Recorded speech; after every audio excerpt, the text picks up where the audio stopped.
Hi everybody and welcome to Heel Heat. This is a Heel Heat Top 10. Riding solo on this one, my name is George Coles. Let's get right into it. This is going to be for 4th of July, America's Independence Day, the top 10 most patriotic characters. Now, we've limited it to United States Patriots, because if we went with other things, we could add people like Iron Sheik, Nikolai Volkov. You get the picture.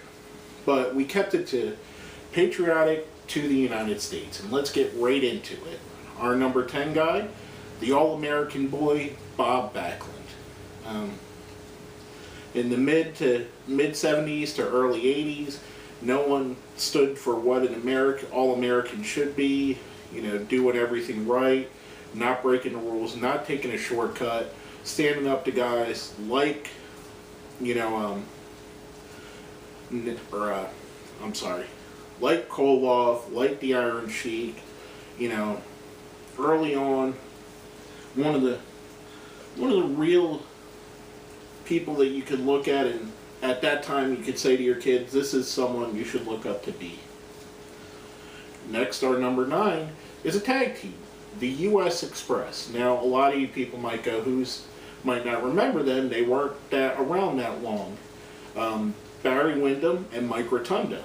Now, the thing that came out of this, other than their name and the fact that they had a feud with the Sheik and Volkov, the U.S. Express were on the first WrestleMania. Also, they were the first people to have I Am a Real American as their theme song. That wasn't originally Hogan's, it was the U.S. Express's. And it fit with their character. Just two good old American boys. One a cowboy, one a wrestler from New York, from Syracuse, that would end up becoming a taxman. Next, our number 8 guy is Mr. USA, Tony Atlas. And Tony, another guy who proudly wore the red, white, and blue to the ring, brought flags out to the ring, fought against the forces of evil again, against America's enemies, stood up for what was right and wrong and American values. At least until he became Saba Simba, or the laughing joke on ECW, which different part of his career. Beginning part of his career was great. Tony Atlas, the Mr. USA. Number 7 is the Patriot. Now, I know at this part a lot of people are probably expecting Patriot to be a lot higher up on the list. If it was just a gimmick, he probably would be.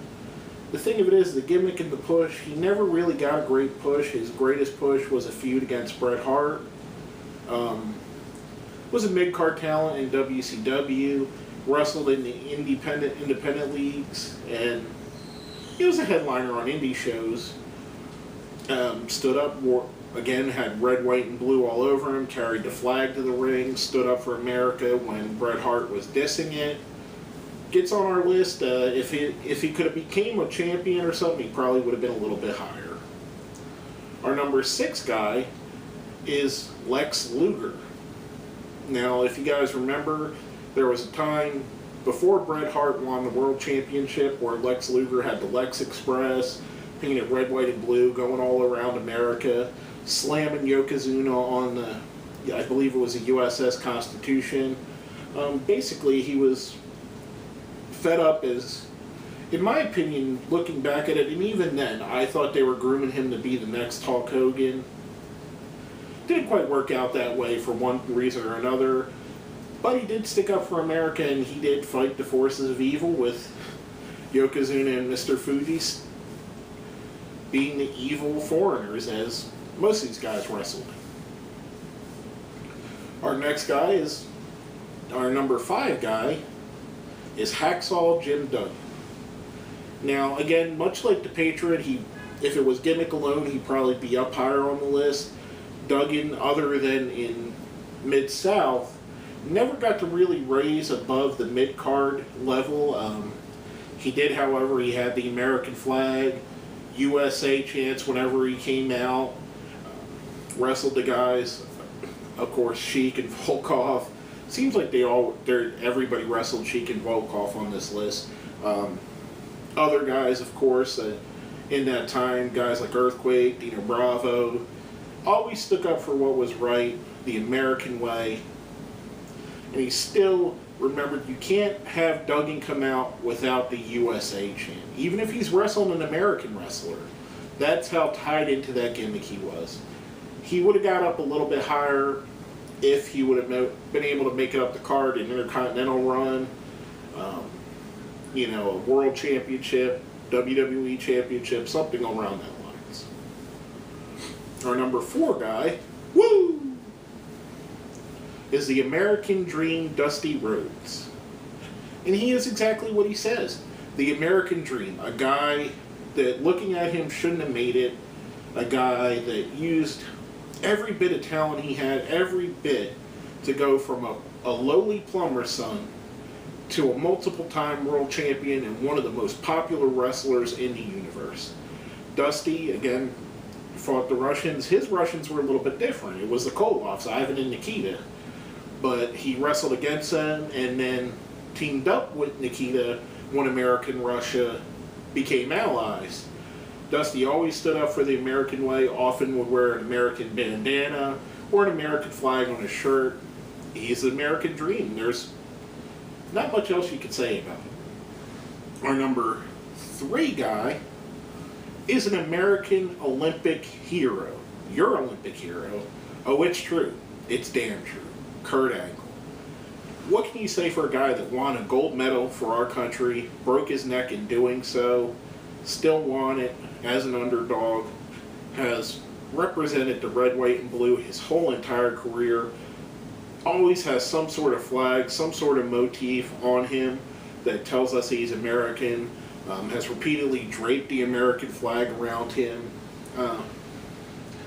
He's an American man, I almost said an American male, but he's an American icon, someone that's a true Olympian, a real American, and it's not overly part of his gimmick, but you know what he stands for. He stands for the good old US of A. Now our number 2 guy is G.I. Joe himself, Sergeant Slaughter. Sergeant Slaughter is another man who brought the flag to the ring, wore USA flags, had USA on his singlet. Gimmick was he was a drill sergeant, played up to the 10th degree, was even a G.I. Joe at one point. And what can you say about Slaughter? I mean, he is when you think American wrestlers, the big chin sticking out is something you think of. And Slaughter wrestled guys, most famously Pat Patterson was his apex of his career before he turned to an Iraqi sympathizer and then had the classic I want my country back, and has always stuck up for America. Even, we forgive the Iraqi sympathizer part because that was just part of a gimmick. But the rest of his career, Slaughter was the guy that stood up, kind of represented the American military. And that's why he's so high on our list. The Sergeant Slaughter, whether it be NWA, AWA, or WWF at the time, he stood up for America and America's values. And another guy that had a long-time feud with the Iron Sheik. Iron Sheik put over a lot of these guys and helped them get their careers going. Now, before we go on to our number 1 guy, if you've watched our top 10s in the past, we do a thing we call Best of the Rest. The first one we want to mention is Mark Henry, yet another Olympic-style competitor. He was a weightlifter. He didn't do as well as Kurt Angle, but still represented the America in the Olympics. Early in his career, had a very similar style singlet to Kurt Angle as an American Olympian. Another guy, Ken Patera, who also represented America in the Olympics. Then we have some other guys also on the best list. Magnum TA, along the lines of Dusty Rhodes, fought against the Russians in the NWA. Don Cornoodle, Sergeant Slaughter's tag team partner, also another guy that fought against the Russians. And biker Undertaker, the American Badass version. The thing that sticks out about him in that time is his feud with Muhammad Hassan. Also the fact that he would have a flag, American flag, usually on the back of his bike. Stood up, you know, again, short-lived, so he didn't quite make the list. If he would have wrestled from there to the rest of his career as a biker, he probably would have been high on this list. And last but not least on our best of the rest is a lady who's actually a real-life patriot, and that is Rosita, formerly a TNA Knockout. If you guys watch the anniversary show for 9/11, the 10-year anniversary, she was front and center with the flag. I don't remember exactly who, but she lost one of her family members in 9/11, and she does a lot of work with the charities for 9/11. And if that doesn't make you an American patriot and an American hero, I don't know what does. Someone that stood up for one of the most horrible atrocities in our country's history and continuously works to help those people out. She definitely deserves to be on our best of the rest. Her gimmick wasn't an American patriot, but in real life she really is. Now, before we go into our number one guy, if you guys think we put somebody too low, ranked somebody up too high, left somebody off altogether, let us know what you think. Hit us up on our Facebook, hit us up on Twitter, put it down in where? Down there in the comments. And our number one guy, the suspense is killing, isn't it? Is the real American, Hulk Hogan. Now, I know you've seen the show. We give Hulk Hogan a lot of crap. Usually on our TNA shows, we have a Hogan count talking about how horrible he is. But in the 1980s, no one stood for America like Hulk Hogan. He had the theme song. He had t-shirts with the American flag on them, would wear American flag bandanas, bring the flag to the ring, fought off guys like the Sheik, Nikolai Volkov. Again, those guys seem to be coming up for everybody. Weird how that works out, isn't it?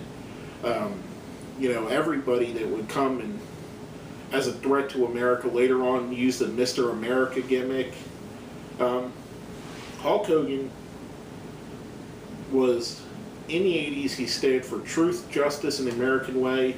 Basically, he was Superman of the WWE and told the kids to say your prayers, eat your vitamins, do your training. I mean, what else could you say about him? He's not my favorite wrestler, but he's definitely one of the most patriotic and, in our opinion, the most wrestler of our times. And again, if you guys disagree with what we said, let us know what you think. Hit us up on our Twitter, hit us up on our Facebook, put it down where? Down there in the comments. And basically, that's what we have for this one. Happy 4th of July, everybody.